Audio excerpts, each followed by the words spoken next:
Good evening and welcome to another edition of the Post Route. I'm your host, W. Earl Kitchings, and each Monday, what we are wanting to do here at the Post Route is bring you some of the most prolific black quarterbacks that have ever played this game called American football. And as we've told you of our last few episodes, we feel it important and we feel it is our mission to make sure that the legacies of these men are never ever forgotten because so many men stand on the shoulders of a lot of these great quarterbacks. And as we go forward with this game of football, a lot of the young men who are now playing high school and college, they will become the next shoulders who guys will be standing on. But we think it's important that they know where their foundations lie from either their hometowns or their home states or their favorite colleges or even their favorite pro teams. They need to know who these men are because some of them had to go through some very difficult times. And many times it was not a pleasant journey for them, but they survived it, they endured it, they sacrificed, they made a way where there was no way, and came out on the other side standing tall. So that is why we do this on a regular basis. And based on that particular thought process alone, we hope that each Monday night at 7 o'clock, you are in tune and in the house as we talk to some of these outstanding quarterbacks from not only the present, but especially from the past. So tonight, before we get into our guest, who's an extraordinary quarterback that played at the University of Minnesota, and that particular college has had several outstanding quarterbacks. A few you're going to be surprised to know about. Let me first do what I think I have to do and congratulate Jaden Daniels, the newest member of the Heisman Trophy fraternity. The 2023 Heisman Trophy winner from LSU won that award this past Saturday, and our hats go off to Jaden for becoming that outstanding college football player in 2023, the best there is according to the Heisman voting.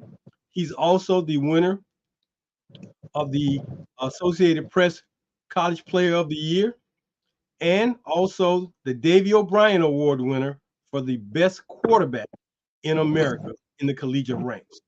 Now, as you know, here at the Post Route and with Quarter Five Back Awards, we have our own award that we feel is just as important as the Davy O'Brien Award, the Johnny Unitas Award, or even the Peyton Award, and it's called the Bipp Memorial Trophy, named after fallen great Oliver Bipp Joyce from Florida A&M.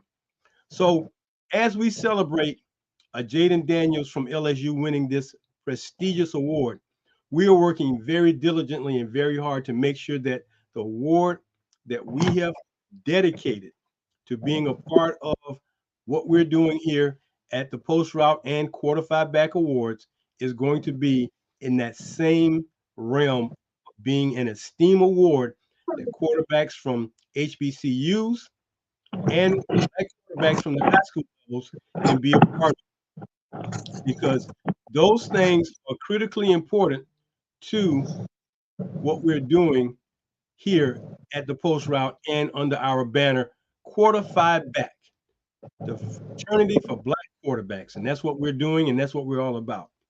So, again, congratulations, Jaden, to you and your family. There was an outstanding ceremony. Loved your acceptance speech. Gave a lot of attention and props to his parents.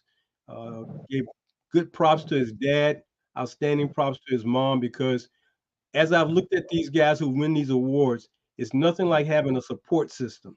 And when you've got that support system that has been with you from the days of Pop Warner football all the way through these collegiate days and beyond, it means a lot. And whether it's immediate family, coaches, or anyone else in between, support is a good thing that all these guys are very, very proud of and happy to have. So, congratulations again to Jaden Daniels. But tonight, My special guest is a former quarterback from the University of Minnesota, the Golden Gophers. He played there in 1984 through 1987, and he is just one of the few black quarterbacks who have etched their name in stone at the University of Minnesota because he stood on some shoulders, and then guys are standing on his shoulders because they broke some color barriers way back in the early 60s, late 50s, early 60s, before he even got there. But ironically, and he's going to share this with us, that one of the first black quarterback in Minnesota became a mentor to him, and that's a great thing. So tonight, joining me all the way from Minneapolis, Minnesota, up there in the so-called frigid parts of the country, and for a guy who came out of South Carolina, they've it's something about Minnesota because I had a teammate when he got to Minnesota. It's like they don't want to come back south anymore. It's like that weather just kind of locks them in, and they enjoy that weather. But tonight, our guest is Ricky Foggie, former quarterback at the University of Minnesota. Ricky, welcome to the Post Route. Hey, Mr. Earl, thank you for having me on, man. I just want to say it's quite a pleasure. So I really appreciate you having me on your show. Well, thank you for joining us. I am deeply moved and deeply happy to finally have an opportunity to have this conversation with you, having watched you play during your days at Minnesota and seeing that you were this very outstanding quarterback. And a lot of times we're starting to see guys like yourself and other guys who played the game in that era of the 80s become what we didn't expect them to become, because a lot of times, at 6'2", 6'3", you don't expect guys to be dual threats, but you, Major Harris, Randall Cunningham, and guys like that, man, you guys became these dual threats that not only could you deliver the ball on a rope, but if they pressured you and you got out that pocket, it was some trouble on their hands because, man, once you guys got a head of steam, I don't think many people wanted to get in your way. So I'm just happy that we're able to have this conversation. So we're going to start off a little bit about your time in high school back in South Carolina. We talked about this a little bit the other night, but we want to go back to that, Ricky. Tell everybody where you grew up and what that experience was like for you back in the 80s, back in South Carolina. Well, yeah, I grew up in the upper state and from a little small town called Waterloo. And Waterloo, people always say, if you going through Waterloo, you've been down and you have to tie your shoe. By the time you raise up, you threw it. So we didn't even have a grocery store, didn't even have a red light. Still don't have a red light to the day. But it was a great little small community. But I went to high school at Lawrence High School, and it's approximately about 10 miles north of Waterloo. And so that's where all the kids went to high school at. I'm the youngest of 9 kids, four girls and 5 boys. And so pretty much I was a spoiled rotten. I was a mama's boy. And so and so my dad, he was the town's barber. He owned his own barbershop since 1959 up until about 3 years ago. He recently passed. And he was also pulp wood. So he logged wood also in the summertime. And that was part of our duties as the boys growing up, is we had to go and help dad log wood in the summertime. And once I got of age and mom said I could tag along, I thought tag along was to go in the truck and go to sleep while everybody else was working. And so my older brothers didn't take too kindly of that. And so when we got home and my parents wasn't around, they let me know. And so that kind of brought up the physical toughness from my standpoint. But it was just great. We was a very close-knit family. Everybody in the community knew everybody. It was pretty much the same, going to high school. Once we got into high school, everybody knew each other. And it was amazing, to be honest. We grew up predominantly in a white high school. It was probably 90% white, but everybody treated everybody the same. Like my parents never had to sit me down and go, hey, Rick, you can't go on this side of the street, or Rick, you can't go on that side of the tracks. I think growing up, you see what you see, right? You seen black couples, you seen white couples, and so that's just how you grew up. So we grew up with our black friends. We played sports with our white friends. We didn't go out and hang out for dinner, go to dinner, or invite them over to our house. We wouldn't invite it to their house. We stuck with the black people. That's the way we grew up. And so once we got into high school, once we got into sports, it was a community thing. And when you are winning, people will pretty much accept you, right? And so we had a winning program. So growing up in South Carolina for me and in my little small community, it was great. I wouldn't go back and change anything.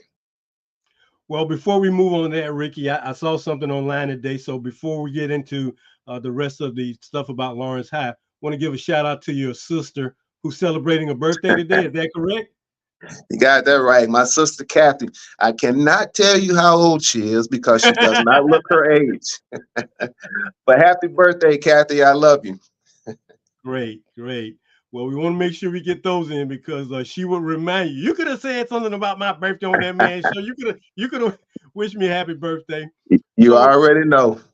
Absolutely, absolutely. So Ricky, going back to Lawrence High School, how many years were you just starting quarterback? You say you had a lot of success there. Did you guys go to the state? But what was your matriculation process at Lawrence High School? Because obviously you must have been quite a quarterback to get the attention of Lou Holtz. But what was that like playing at Lawrence as a starter back in those days? Well, I mean, I was fortunate enough. Honestly, I have two older brothers that played at Lawrence before me. My brother Perry ended up playing running back for North Carolina A&T. Okay. And my brother Gerald actually ended up playing fullback and linebacker for South Carolina State Bulldogs. Okay. And so, so we had some athletes in our family, right? And so they had a head coach who kind of held them back. He wasn't giving the guys their letters that was coming in from colleges. So by the time I was a sophomore, we had a new head coach coming in from Furman University. So when I was going to become a junior, is when let me take that back. So as a sophomore, after my football season, I had a coach named Coach Leroy. Coach Leroy was our O-line coach, but he also was a basketball coach. And he goes to me, he goes, Rick, we got this new coach coming in. He's a college coach. He's not from around here. So I'm going to train you to be a quarterback going into your junior year. And I go, Coach, as far as I can remember, we ain't had no black quarterback at this high school. He go, yeah, you're right, but this new guy don't know that. Right. So I'm gonna get you ready, and I'm gonna present him to you like this is your guy. And so he did. That whole summer, man. He worked out with me 4 days a week. He got me ready to go. Went in the training camp that fall and won the job. And so no, it was great. I mean, and Coach Jennings, who was the head coach coming from Furman, he treated, everybody the same. My running back was a guy named Lonnie Pulley. Lonnie's in the South Carolina State Hall of Fame as a running back. And Lonnie went to Winston-Salem State and played football there. And so probably at every home game, we probably had 8 to 10 scouts coming and watch Lonnie play. Okay. And so that's part of the reason why I got discovered. And another reason was I was all-state also in 4 sports. I played football, baseball, basketball, and I ran track. Being the youngest of 9, mom and dad had to work, so I couldn't go home right after school. So they put me in every sport they could find. Right. And so, so it worked out. My junior year, we lost in the finals of the state, the Airport 3-0. Then my senior year, we won the state championship against Walterboro, 16-0. So, and like I say, just my athletic ability I really didn't have to do a whole lot in high school because I was handing the ball off to Lonnie most of the time. But I do think scouts did notice that I was, I was a really good athlete.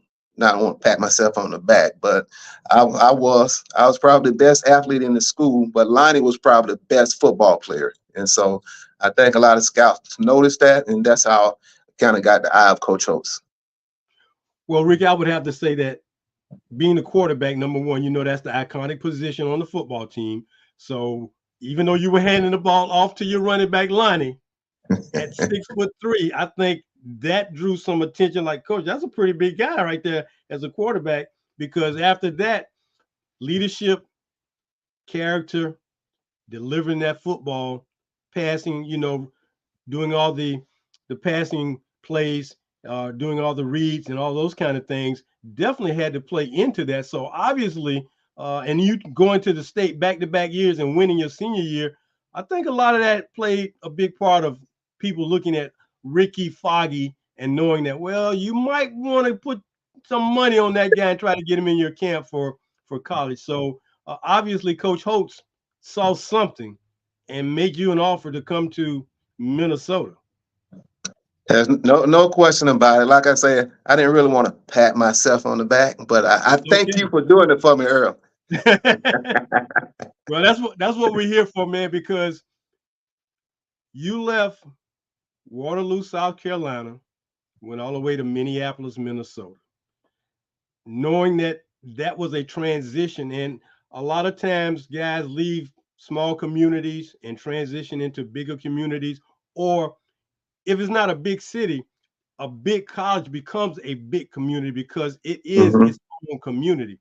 And I've been to the University of Minnesota a couple of times, and even though it's in Minneapolis, it's still its own big community inside of Minneapolis. So for you to transition from Waterloo to go to Minneapolis to now play at a whole different level of football, it had to, take some real solid things inside of you. Your parents instill some things inside of you, because that's a transition. And for you to stay there, because a lot of times guys don't stay there. Sometimes they get homesick and they got to come back home. And, the next thing you know, they're not playing football anymore. And they were all-time hero and all-star, all-American, all-state. And after a couple of years, they couldn't deal with that transition of going from home to a place like Minneapolis or another place away from home. But you made that transition happen pretty good, and you were pretty good at it when you got to Minnesota.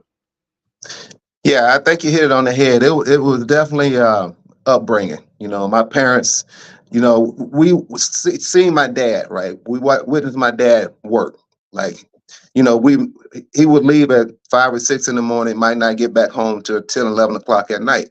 And so that was the work ethics. And then my mom instilled the confidence in our seriousness and the way we look and the way we carried ourselves, because my mom was a diva. I'm not kidding. The lady didn't walk out of the house unless she was GQ'd up. And so it was our upbringing. They were stern because there was so many of us. And I think the number one thing what my parents told me when I told them I was wanting to go to Minnesota, they go, listen, you're free to make your decision, right? You're a young man now. We're not going to tell you where to go. It's your choice. And it came down between the University of North Carolina and the University of Minnesota. And so I told my parents, I go, just when I took the trip, I felt comfortable. I felt this was going to be the right place for me to be. And they go, that's fine. Just know we're going to take you up there. We're going to take you and we're going to drop you off, and we ain't coming back to get you. And so that first 2 weeks, man, I cried like a baby for my mom to come back and get me. Cried for 2 weeks. I mean, I was, we was going through practice, but I get home and in my dorm room and I'm sitting there by myself because I'm so used to having my family around me. I was homesick. If my mom would have came and got me, I probably would have left. But they stuck to their guns and they didn't come and get me. And, and once we got into that football frame of mind, and then I was okay after that. But for 2 weeks, I was tore up. And but It does. It came back to my upbringing. My parents did a really awesome job. I had awesome mom and dad, and they did a really good job of grooming us and raising us the right way and be politeful, be respectful to others, and always treat people the way you want to be treated. So I really appreciated my parents for doing that. Well, I think a lot of us have had parents or family members who were stern, but they understood better than we did when we went off to college why it had to be like that. So when they said we're Mhm. not coming back to get you, that was the time where Ricky or Earl had to grow up. Yes, And sir. we're gonna find out if he wants to be a man and be on his own. So that transition happens, and yes, it's a learning experience, it's a growing experience. But I think everybody who goes to college that first month, it's a transition that man, you like adjustment. But Yeah. once you find a few people you like and know, and things get going, man, you forget about going home, and they'll call you up and say, "Well, Ricky, when you coming home?" I don't know when I'm coming home. That's so true. So true. So, so now Coach Lou Holtz leaves Arkansas, gets the job at Minnesota, brings you to Minnesota to try to turn that program around, because when he got there, the program was coming off a losing season. So now he brings you in and you become his starting quarterback. What was that like? And what was Coach Holtz like at that time in his life to play for and go through the challenges of trying to build a program? Um, he was awesome. I mean, um, when I first got here, coach told me, we say we're going to let you play quarterback, but such a good athlete, we're going to just try you the first week in a couple other different positions. So I put me at running back. I was 6'3", 175, dripping wet. So that lasted all about a half a day. Put me at receiver, and I was okay at receiver. Try me at D back, I was terrible. And then they put me, try me at special teams, punt return and kick return. I could kick return because I was fast, and so, but they came back down to their senses, thank goodness, and put me back at the quarterback position. So with 2 weeks to go into our regular season, I was number 5 on the depth chart, and he had 3 All-American high school quarterbacks ahead of me, and he had one sophomore, a guy named Brett Sadak, who we became best buddies, and that was my roommate in fall camp. And Brett was tabbed as a starter. And so I just asked the quarterback coach, I go, Coach Beckish, what are my chances of being a starter going into the regular season game? He pretty much said there's no chance. I go, okay, all right, it's on. It's on. And Right. so they installed the option offense our second week of practice. And I'm looking at our playbook, and I'm going, this look like my high school playbook. These are the plays I ran in high school. Right. And so going into that first game at Purdue in 1984, I was number 2. I was the backup to Brett. We go to Purdue. Brett plays. He starts the game. Didn't have a great first half. They put me in the second half, and that was a wrap. I was a 4-year starter, and I hear so you. I hear yeah, you. and so it was just an opportunity. That's all I need was the opportunity and somebody to give me a fair chance, because I knew I was a better athlete. Like there was not a better athlete on that football field. And once they put that option in and gave me the ball, it was over. So the options suited you and your style of play. That's what we ran in high school. Okay. There was no Okay. question about it. I knew the reads. I knew once I got past those linebackers, I was going to be one-on-one with a safety. He didn't have a chance. Well, Ricky, going back to size and speed, because again, not too often times are you looking at a 6'3", 6'4" quarterback. I mean, and then you're talking about running the option. So you got to be able to do the things to read, to get the ball off or take it. And like I said earlier, once you guys got past that first line of defense, you got you got going down the field, man, it's like, Coach, that's a load over there with Coach. I don't know if I want to really attack that guy or find a way to get him down. But I think you showed everyone that you had the moxie, you had the talent, you had the abilities, and because they were running plays that you were already familiar with, that made it so comfortable for you. So you get through the freshman year as a starter. Now you come back your sophomore year. Uh, you have a pretty decent season, and you end up taking the team to the Liberty Bowl. What was that like to after 2 years go to a postseason bowl game? Because that's almost like going to the state again. You know, you go to a big bowl Mhm. game, and here's an opportunity for me to show myself. And I don't know about that part of the country in Minnesota as far as TV. I know they didn't get on TV as much as maybe the other Big Ten schools like Michigan, Michigan State, Ohio State, or maybe Iowa.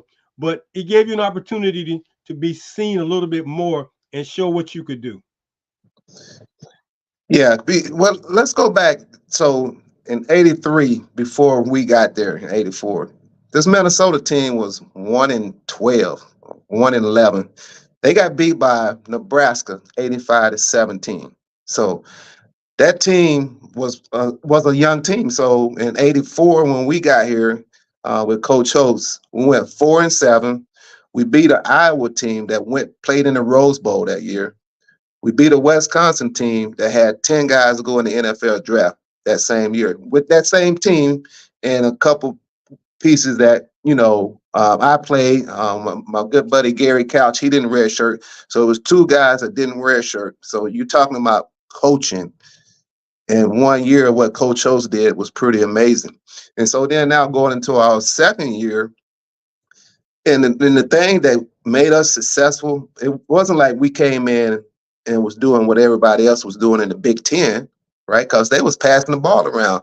Chuck Long, Jim Harbaugh, the guy from Purdue, Jim Everett. Those guys was tossing the ball around. So when we came in running the option, well, they didn't know how to defend the options. So they gave us a leg up offensively, right? Because we can control the football and we can make their offense sit on the sideline and watch me run up and down the field, right? And so going into that second year, we knew we had something, and our defense got better, and we ended up, I think 7-4, and went to the Liberty Bowl, no, Independence Bowl in Independence Bowl. '85. Independence Bowl. And the reason I'll never forget that is because Clemson did not recruit me. They said I was too slow. That's the school I wanted to go to. That's the school I wanted to go to so bad because Homer Jordan was there in That's right. '81 That's and won right. the national That's right. championship. That's And that right. was me. That, like, when I was watching him play, I'm like, that's me out there playing. And so he was one of the guys I looked up to, and I was so crushed that they didn't recruit me. Clemson, Danny Right. Ford. And so having the opportunity to play against them, like, this was like just huge for me, right? And so we ended up beating Clemson. I think it was 17-14, something like that. So that was really like one of the highlights of my career because we played in the Independence Bowl, and it was in Memphis. So my whole hometown came to the game to watch us play. And so it was just like, that was the highlight of my career, going to a bowl game, because then in '85, they wasn't handing out bowl games. You had to earn a bowl game. Right. And Right. so, yeah, so that was huge.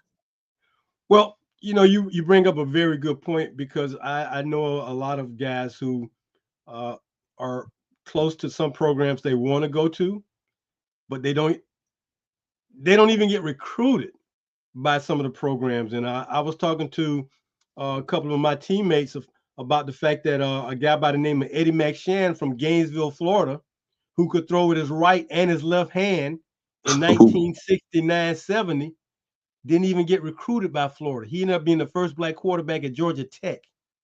But he's right there in Gainesville, but he's not good enough to play for the Gators. So there have been many times where that has happened. And like yourself, when you get a chance to show Coach Ford and those guys from Clemson what you were all about, I'm sure that had to be a very rewarding game. So you could be like, see what y'all missed out on. But then again, the man upstairs bless you to go where you went, because I think that was the best decision, because you may not have gotten a chance to play quarterback at Clemson. They might have turned you as they did to a former guy from my high school. He played quarterback. He was 6'4", 220. He got to Clemson, but by his junior year, they turned him into a linebacker. I believe it. You I know, believe it. I'll never regret this decision. well, you shouldn't. So your time is winding down at Minnesota, and you've had a phenomenal career. And when you got to Minnesota, did they tell you about some of the guys, black quarterbacks, that you were kind of following in the footsteps of? Well, they told me about one, and this was a bad dude. I'll take that back too. They told me about Sandy, right? They were like, Right, you gotta meet Sandy Stevens, right. right? And so, and I did, and Sandy took me on his wings. And actually ended up buying my second car from Sandy because he was selling cars at the time. Once I got out of college, and I knew about Coach Dungy, Okay, but me and Sandy had a really great relationship. Lasted for probably almost 25 years until he passed away. But Sandy was that dude, man. You know, he was the first black quarterback to win a national championship. First black quarterback to play in the Rose Bowl, and this was like in '60 and '61. And so, right. you know, big props to the University of Minnesota for breaking down that barrier in the '60s, where they did allow black quarterbacks to be able to participate at their position. So, a big hats off to University of Minnesota, and even for me, you know, to have an opportunity to come into a major. It is just to say it's a major white university, and they allowed us to allow the best player at that position to be able to play. Well, I did some research and I found about 8 guys, 8 black quarterbacks who played at the University of Minnesota. And when we talked the other night, I was kind of surprised when you told me you had never heard of Craig Curry. But Nope. Craig Curry was played from 69 to 71. So he was there just before Tony Dungy got there. And Craig Curry led his team to back-to-back state championships out of Coral Gables, Florida. But Stanley Stevenson, Craig Curry, Tony Dungy, Ricky Foggy, Marquell Fleetwood, Marquise Gray, Demery Croft, and Abdul Khalid are the guys that I was able to look at who are black quarterbacks who have played at the University of Minnesota. So You the missed guys, one. I'm sorry, You go ahead, missed give it one. to me. Give it to me. Billy Cochran. Billy Cochran. Okay, Yeah, he okay, played under Coach Mason. okay. I'll have to Yeah. add him. But um, you were standing on the shoulders of Dungy, Curry, and Stevenson, and then all these other guys are standing on your shoulders as you stand on the shoulders of these other guys who have played back in the 70s. So, you know, when we see guys who played quarterback at these Big Ten schools back in the 60s, like Sandy Stevenson, Jimmy Ray, who played in Michigan State, it says a lot about the programs. Willis uh, Wilbur Hollis, who played at Iowa against Sandy Stevenson in that big game that, Oh yeah. you know, people don't really know about that game and how big it was, but yet it happened.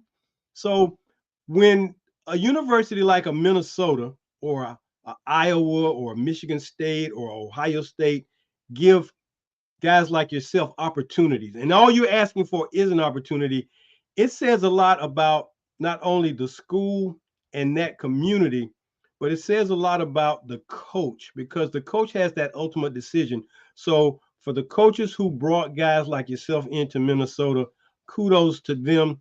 Kudos for you for accepting that challenge to go to Minnesota and do what you did. I was looking at this list. It ranks you as 4th on the all-time list of best quarterbacks at the University of Minnesota. I ran across the names of 2 of your top receivers, Dwayne McMullen and another guy by the name of Anderson. So Hmm. I found out some things a little bit about what you were dealing with, but it was just great to know that you had this opportunity.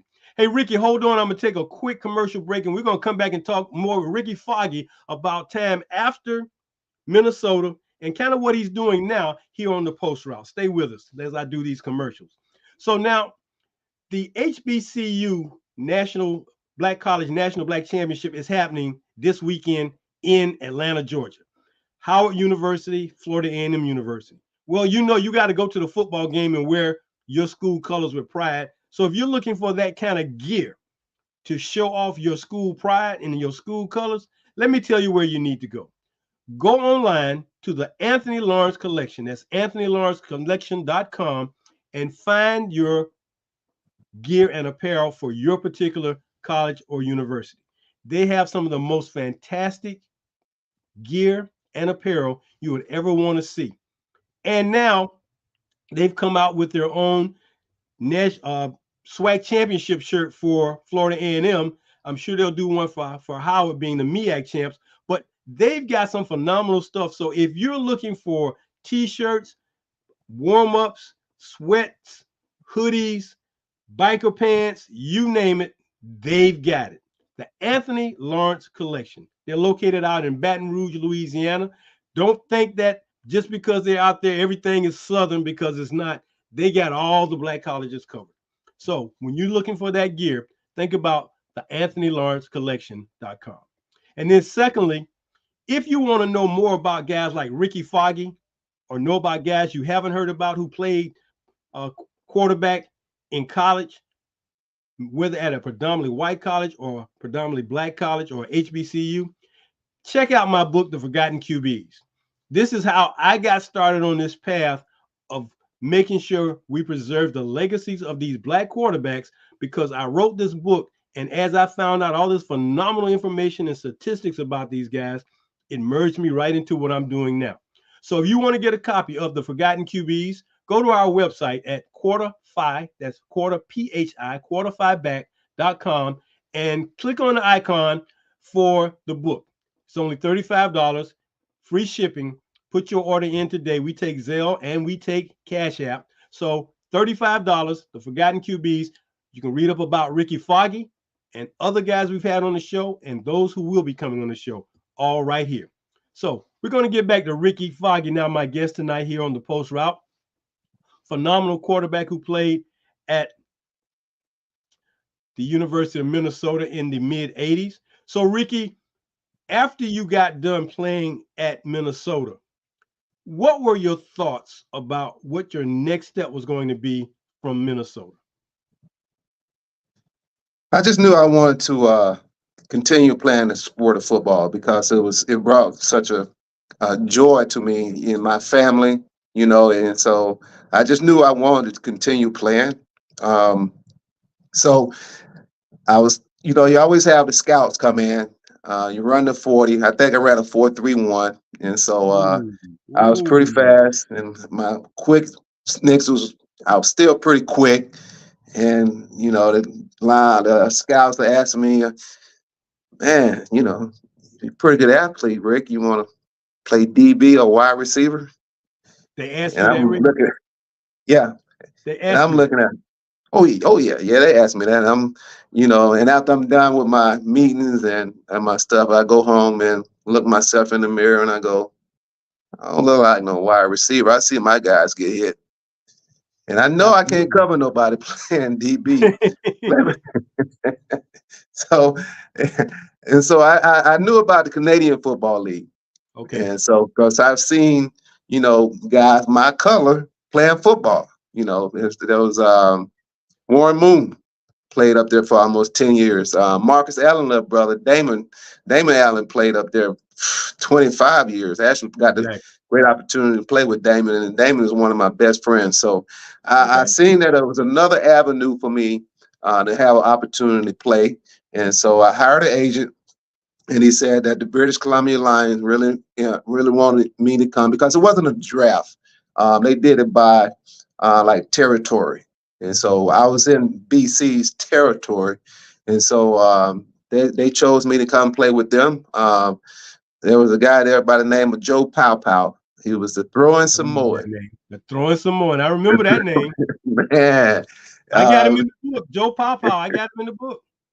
Joe Pow, man, he could sling it. And Joe was probably, I don't know, 38 or 39 at that time. Um, but that dude could throw that ball, and so I got to learn some of the Canadian League from Joe. Our head coach at the time was a guy by the name of Adam Rita, who's ended up becoming. Adam is Hawaiian, and Adam Okay. is in the CFL Hall of Fame as a coach. So he took me on this wing and taught me the game, brought me along slowly. And so it was great. I got to spend 10 years in the Canadian Football League. Um, got to participate, played in two Grey Cups in 91 with the Toronto Argonauts. We won that one. And then again in 93 with the Edmonton Eskimos. And Damon actually was the starting quarterback. And so we won that one too. So I got two Grey Cup rings from the CFL. And countless amount of new friends that I was able to make, and we're still like brothers till this day. And so I had a ton of fun, great career. I think I had more fun just hanging out with my guys and playing football, but they all just meshed together so well.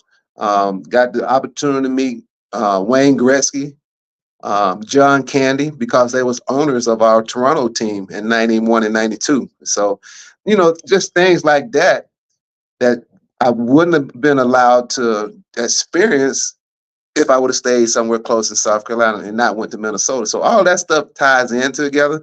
You don't know at that time what life is going to bring us, right? But me making that decision, going to Minnesota, allowed me to continue playing football at a position that I really enjoy playing. Well, in looking at some information, when you played with Toronto and won that Grey Cup, they said you guys had the highest scoring team in the league at that time. So y'all must have been lighting it up pretty good in 1991 when y'all won that, and then to leave Toronto and go to Edmonton and be on another Grey Cup team. And I think a lot of people sleep on the Canadian League. I know that I got familiar with the Canadian League back in the late 60s when I was visiting some relatives who lived in Detroit. And I think at the time it might have been in August, and Canadian football was on TV. And that was my first time ever seeing Canadian football. And, when they got the third down, I'm like, what are they doing? They're punting the ball away. And it was a different ball game, but it was still football. It was still football. And, it doesn't take much to make that transition, but it's a wide open game, 12 guys on the team. The field is longer, the field is wider. It's just wide open. A lot of slinging the football around because you only get 3 downs, so you got to do a lot of things. But to know that you had a 10-year career in Canada, Ricky, says a lot about you as a person, you as a player, you as a man, because that's not an easy thing to do. Even in the NFL, some guys don't get 10-year careers. So for you to transition from the University of Minnesota and go to the far cold country. Got that right.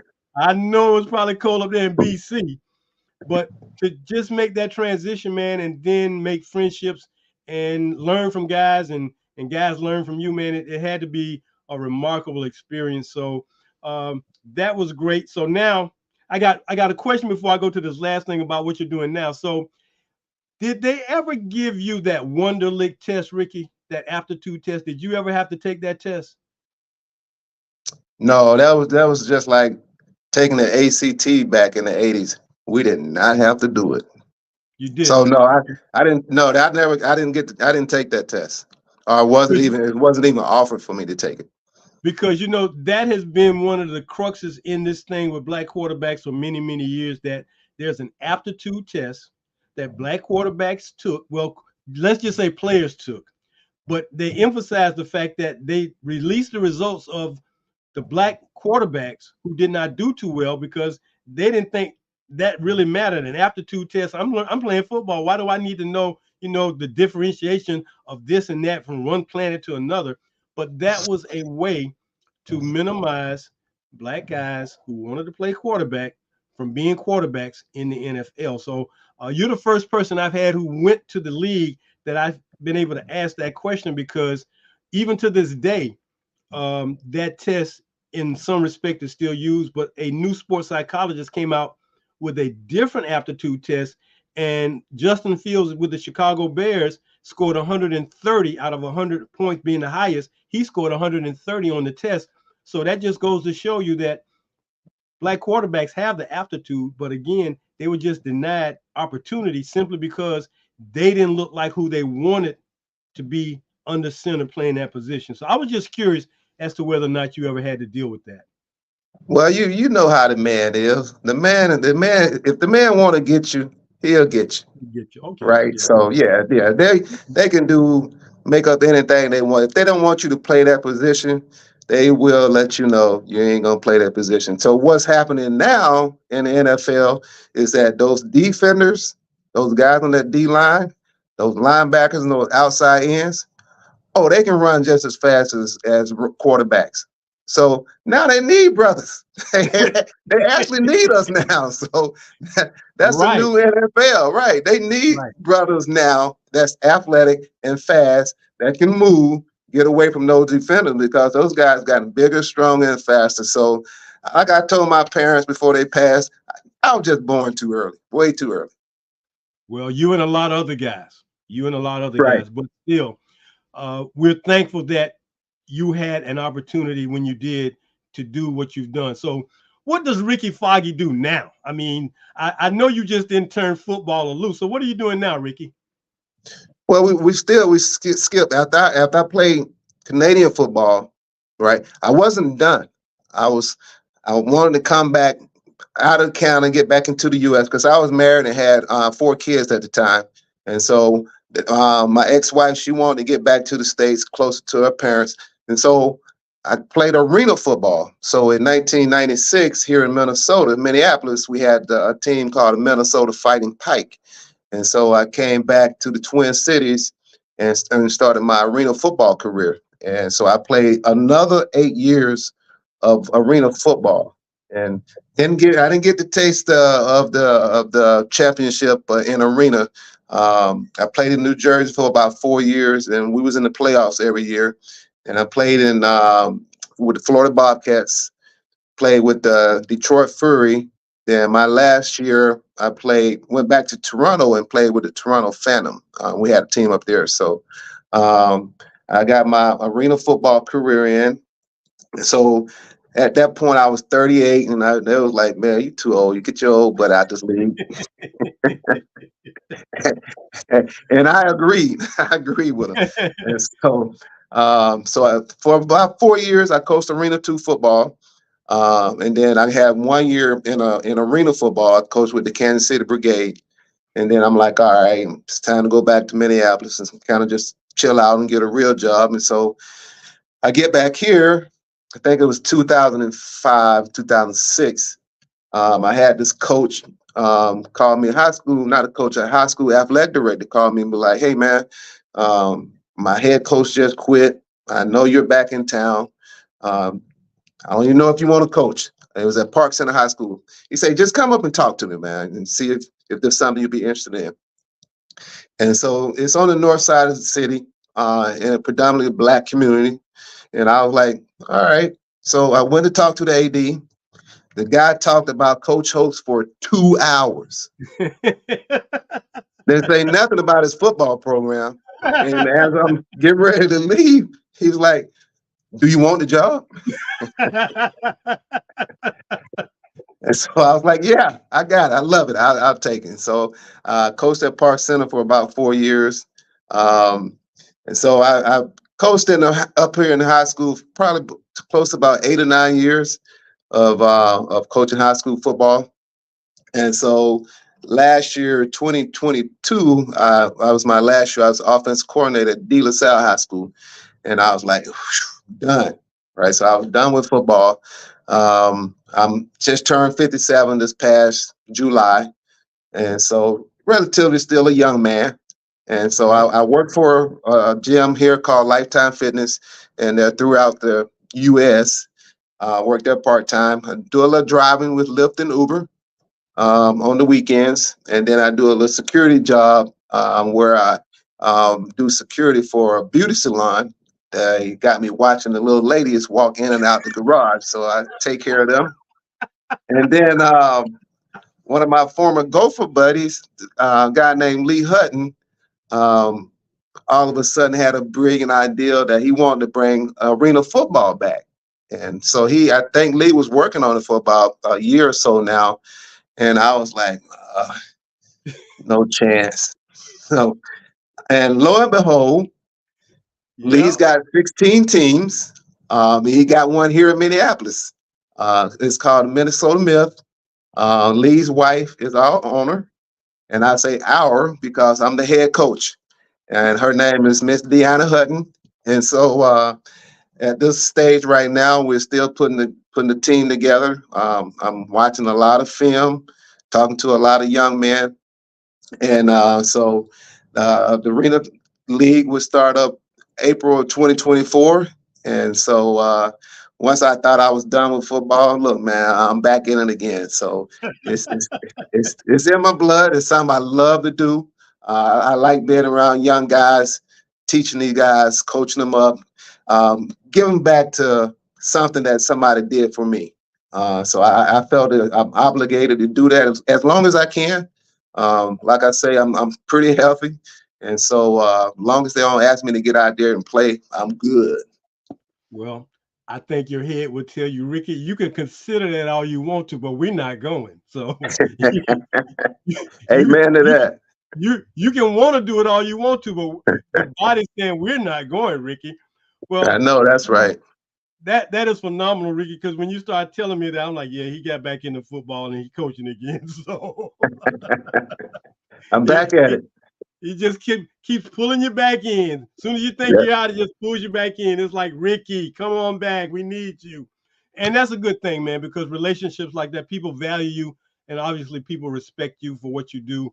So obviously, if they didn't look at it from that perspective, you wouldn't be coaching. So that's great, man. Kudos on having that opportunity to coach, and kudos for being able to give some insight, some inspiration, some direction to some young men, some mentoring to these young men who desperately need men of our caliber and our age to direct them in a way that sometimes they might not get because they think they know everything or they listen to the wrong people. So I'm glad you're doing that, Ricky, and I wish you the best of everything this upcoming football season, man. And once again, thank you so very much for joining us here on the Post Route, man. It's been a blast, and I'm going to be in touch with you and see how things are going forward.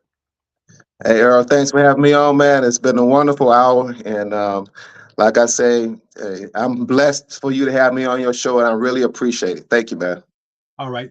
Once again, thanks, Ricky. That was Ricky Foggy, former quarterback, now current coach in Minnesota. The guy can't get out of Minnesota. Even if they tried to kick him out, he can't leave. But we're glad that Ricky took a moment out to talk with us on our show today here at the Post Route. Well, before we get into our final segment of our statistics on the Bipp Memorial Trophy for high school and HBCUs, I want to remind you again that if you're looking for gear amongst your Black colleges, go to the Anthony Lawrence Collection at anthonylawrencecollection.com. You'll find some of the most phenomenal gear that you ever want to see. They got all the colleges from the HBCU ranks, and they got all kinds of specialty items that you will love to have and love to be wearing. Warm-ups, jogging suits, hoodies, t-shirts, golf shirts, you name it. You can find your school at the Anthony Lawrence Collection at anthonylawrencecollection.com. Tell them you heard about them here on the Post Route, and they'll be glad to know that you're interested in doing business with them. The Anthony Lawrence Collection. And finally, if you're interested in learning more about Black quarterbacks who have put down legacies in this sport called American football, go to my website at quarterback.com.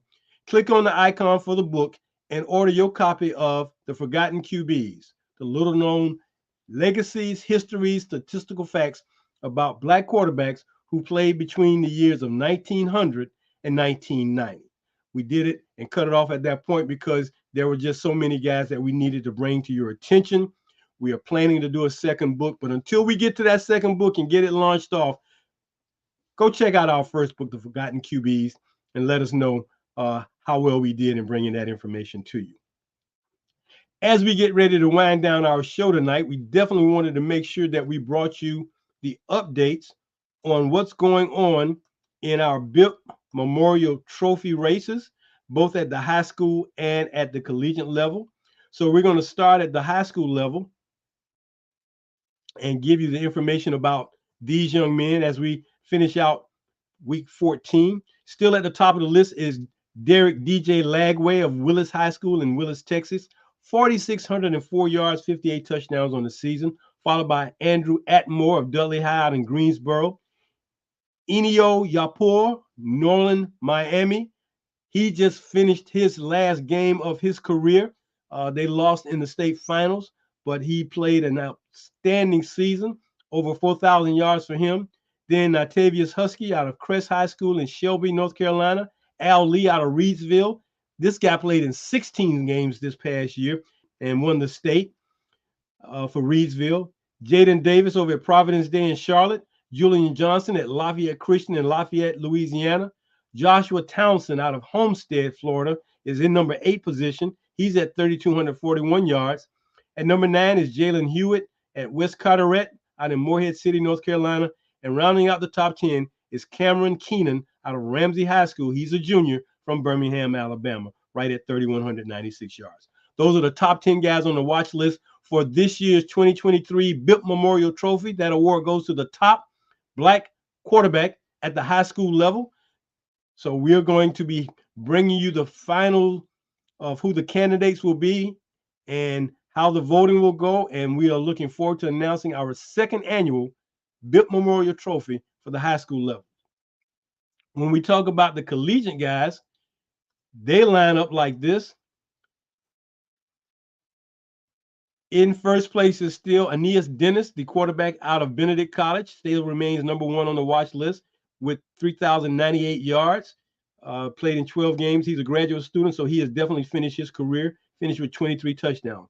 Following him is David Wright, the sophomore out of Allen University. He was honored this year by being the SIAC Offensive Player of the Year, followed by Jaron Russell out of Edward Waters University. He finished his year with 2,768 yards. He was a graduate student. In fourth place, who has kind of an outside shot is catching up to Aeneas Dennis, Jeremy Musa, who will be playing in the Celebration Bowl for the Black College National Championship this upcoming Saturday. Musa is a graduate student. He left Vanderbilt and came to FAMU. And in his 2 years at Florida A&M, he has now gone 20-3. 20-3. Follow him is Isaiah Freeman of Lincoln University. He's a sophomore. Miles Crawley out of Grambling at 6. Aaron Allen out of Alcorn at 7. Davius Richard, the MEAC Player of the Year from North Carolina Central at 8. Quentin Williams, who Musa will be facing off in the Celebration Bowl from Howard, is at number 9. And Riddick Donovan out of West Virginia State rounds off the top 10 on our watch list for the HBCU quarterbacks who are in search of winning the second annual BIP Memorial Trophy, named in honor of Oliver Bip Joyce, the fallen quarterback who played at Florida A&M. Man, it would be quite a remarkable thing if Musa was able to pull that out, but is left up to the voters here at Quarter 5 Back Awards, and we'll see how that goes. And we'll be bringing you the finalists for both awards, high school and college, in the upcoming weeks. So that's going to do it for us for our watch list. Once again, we'd like to remind you that every Monday night, 7 o'clock, just before Monday Night Football, drop in and share 1 hour with us and find out about some of the most phenomenal Black quarterbacks who have played this game of American football since 1900. Not only that, but we give you the names of the up-and-coming rising Black quarterbacks who are in high school now, but will be making their way to the colleges in years to come. As we get ready to close out the 2023 year, we will also be bringing the Ring of Honor Awards to quarterbacks who have played in 7 games and have thrown for over 1,000 yards. So they're going to be quite a lot of those guys who will be in our Ring of Honor.